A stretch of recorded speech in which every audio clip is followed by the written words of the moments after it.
They are the kings of the open road, truckers, modern-day knights, errant, traversing the country's arteries, their rigs like steel castles under the sun and stars. They are the silent guardians of the highways, witnesses to the world unraveling in their rearview mirrors. But beneath the rumble of engines and the hum of tires on asphalt, there lie stories, dark stories. Stories whispered in hushed tones at truck stops, shared between sips of coffee as the night stretches on. Stories of the open road, where solitude can be a curse and the vastness hides secrets best left undisturbed. These are not tales for the faint of heart. These are horror stories from the road, tales of eerie encounters and unexplained phenomena, whispered by the truckers who have seen it all and lived to tell the tale. They have seen the dark side of the open road, the side most people never even know exists, hidden in the shadows. The sun beat down mercilessly on the cracked asphalt of the Mojave Desert, turning the road into a shimmering mirage. Heat waves danced and shimmered, distorting the horizon and making the landscape appear almost otherworldly. A lone trucker, a seasoned veteran named Jack, was making his way across the desolate landscape. His truck, a massive semi, rumbled steadily along the deserted highway. His CB crackled with static, the only sound besides the drone of his engine. The radio was his lifeline, a connection to the outside world in this vast, empty expanse. He had been driving through the night, the darkness giving way to the first light of dawn. Jack was eager to reach his destination, the promise of rest and a hot meal driving him forward. Suddenly Jack spotted something strange in the distance. His eyes narrowed as he tried to make out the shape through the heat waves. A car parked haphazardly in the middle of the road came into view. It was an unusual sight in such a remote area. Its hazard lights blinked weakly, casting an eerie glow on the deserted highway. The lights flickered like a dying heartbeat, adding to the sense of unease. Jack slowed down, his gut twisting with unease. He couldn't shake the feeling that something was terribly wrong. What was a car doing out here in the middle of nowhere? The question echoed in his mind as he approached the vehicle. He cautiously approached the vehicle, his hand hovering over the horn. The car was empty, not a soul in sight. Its engine idled and the passenger door hung open, swaying slightly in the hot breeze. It was as if the occupants had vanished into thin air. Jack stepped out of his truck, his boots crunching on the gravel.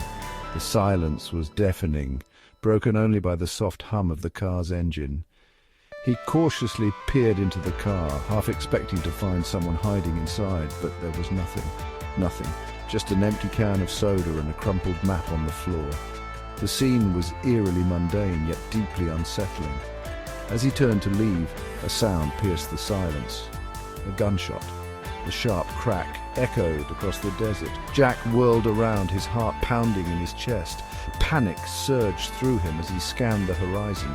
A figure emerged from the shimmering heat haze, silhouetted against the blinding sun. The figure moved with a determined, almost menacing gait. A man, dressed in ragged overalls, a rifle clutched in his hands. His face was twisted in a grimace of rage and desperation. He was running towards Jack, his face contorted in a silent scream. Jack didn't hesitate for a second. He scrambled back into his truck and slammed the door shut, the engine roaring to life. His hands trembled as he gripped the steering wheel. He threw the truck into gear and sped away. The image of the gunman seared into his mind. The desert stretched out before him, an endless expanse of danger and uncertainty. The night was thick and heavy as Trucker Mike pulled into an abandoned gas station on a forgotten stretch of highway in Ohio. The road had been long and winding, with nothing but the occasional flicker of headlights from distant cars to keep him company. The isolation was palpable, and the silence of the night was only broken by the hum of his truck's engine. The neon sign sputtered, barely illuminating the cracked pavement and overgrown weeds. It was a ghostly sight, the once vibrant colors now faded and struggling to stay lit. The gas station seemed like a relic from another time, forgotten by the world. Mike was exhausted, his eyelids drooping after hours on the road. The weight of fatigue pressed down on him, making every movement feel like a monumental effort. He rubbed his eyes, trying to shake off the drowsiness that threatened to overtake him. He just needed a break, a quick bite to eat before continuing his journey. His stomach growled in protest, reminding him that he hadn't eaten since the morning. He reached for the sandwich he had packed, hoping it would give him the energy he needed to push through the night. The convenience store attached to the gas station was dark and silent.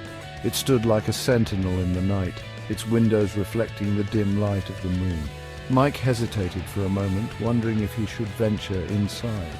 The door creaked open, revealing a dusty interior lit by slivers of moonlight. The sound echoed in the stillness, sending a shiver down his spine. He stepped inside, the floorboards groaning under his weight. Empty shelves lined the walls, and the air hung thick with the smell of decay. It was as if time had stopped in this place, leaving everything to wither and rot. Mike's footsteps stirred up clouds of dust, making him cough.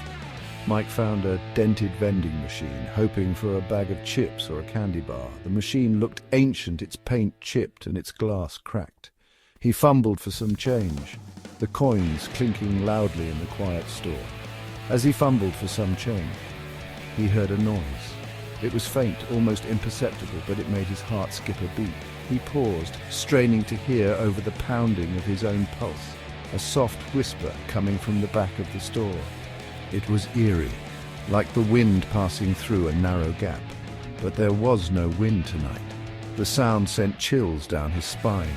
Mike froze, his blood turning to ice. Fear gripped him, making it hard to breathe.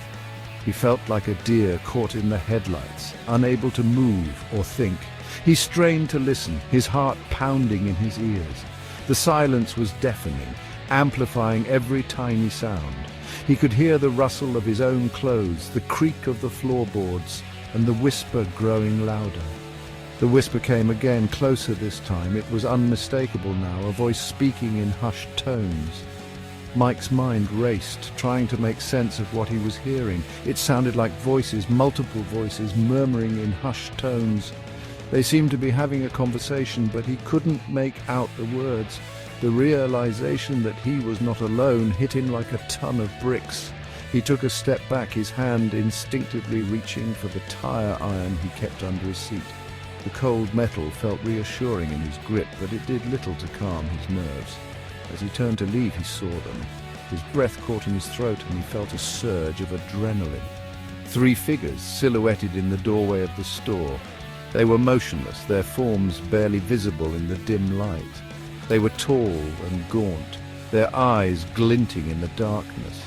The sight was unnerving, like something out of a nightmare. They didn't move, didn't speak. They just stood there, watching him with an intensity that made his skin crawl.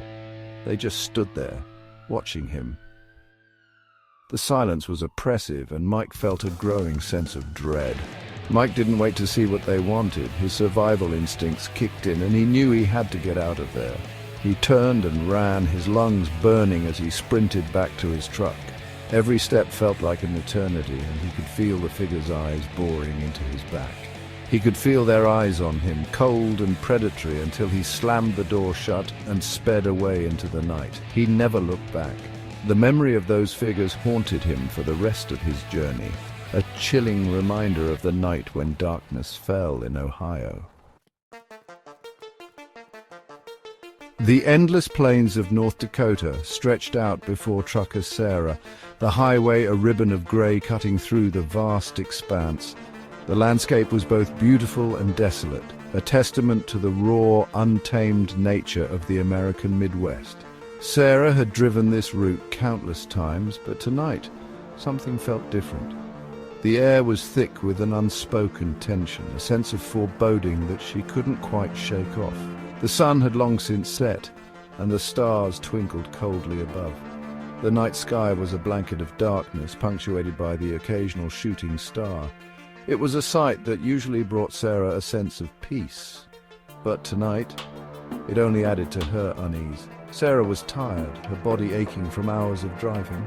The monotonous hum of the engine and the rhythmic thump of the tires on the asphalt were lulling her into a state of drowsiness.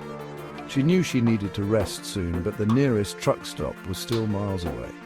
She was looking forward to reaching the next truck stop, to the promise of hot coffee and a warm meal.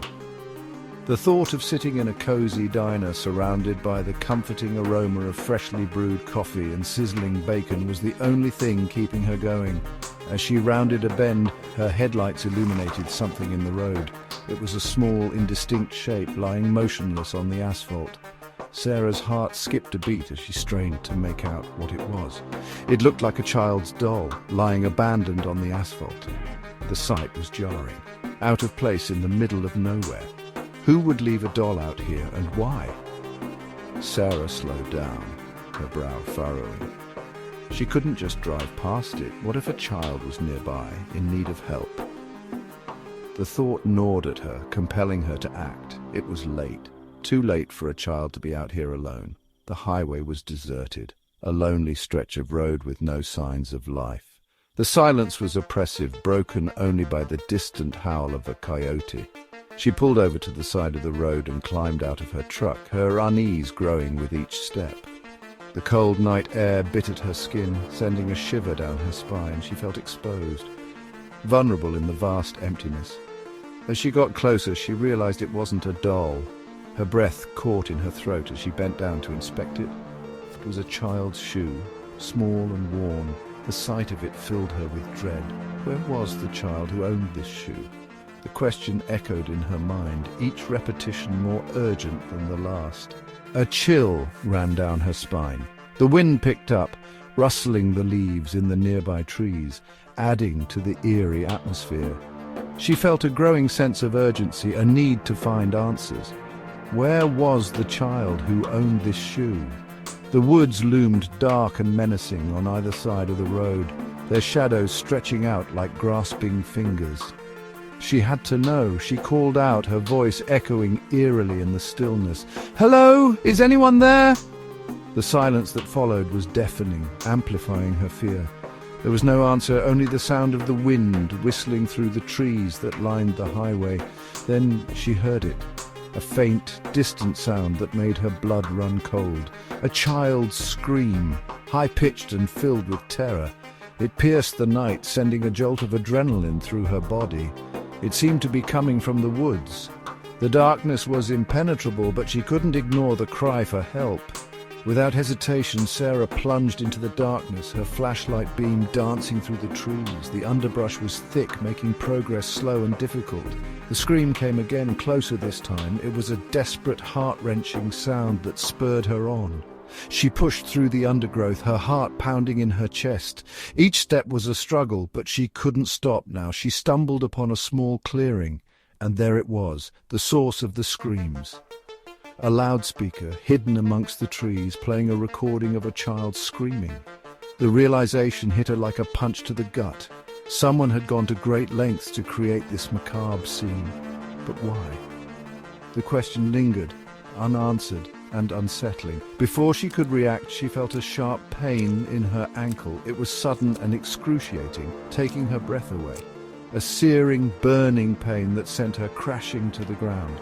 She looked down to see a metal snare clamped around her ankle. She had stepped in a trap, a hidden snare meant for animals, but strong enough to hold her captive. Panic set in as she realized the gravity of her situation. As she struggled to free herself, she heard footsteps approaching. Heavy, deliberate footsteps. Someone was coming. Her heart raced as she looked around, trying to find a way out, and they were not friendly. The silhouette of a person emerged from the shadows, their intentions clear and menacing. Sarah's mind raced, searching for a way to escape the nightmare that had ensnared her.